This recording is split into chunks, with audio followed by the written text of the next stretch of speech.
দুজনের ট্যাকটিক্যাল জায়গাগুলোকে ঠিকঠাক মতো বোঝার জন্য, এবং এরই সঙ্গে বেল বেজে গেল।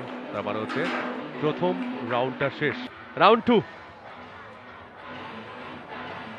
সেই সঙ্গে সেকেন্ড রাউন্ডটা আসলে শুরু হতে যাচ্ছে খানিকক্ষণ পরই।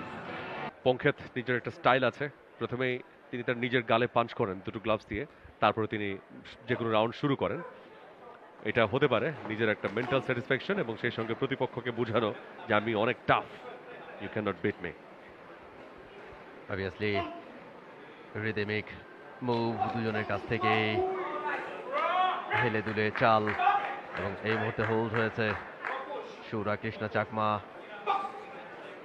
এবং এই মুহূর্তে পঙ্খেত, এবং পঙ্খেত তিনি কিন্তু নকডাউন হয়ে গেছেন।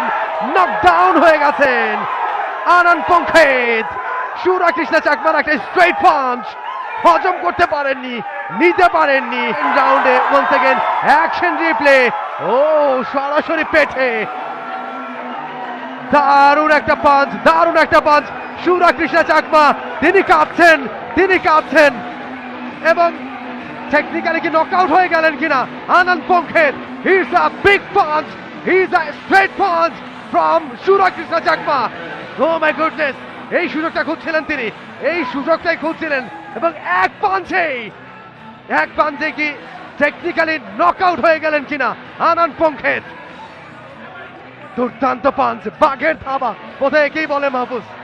This is the punch from the fastest hands. দুর্দান্ত। ওয়াই সুরা Krishna Chakma is the Bangladesh champion. লম্বা সময় তিনি বিভিন্ন জায়গায় প্রশিক্ষণ নিয়েছেন, তিনি দেশের বাইরে প্রশিক্ষণ নিয়েছেন, ইউএসএ তে প্রশিক্ষণ নিয়েছেন, এবং প্রত্যেকদিন বলছিলেন যে প্রতিদিন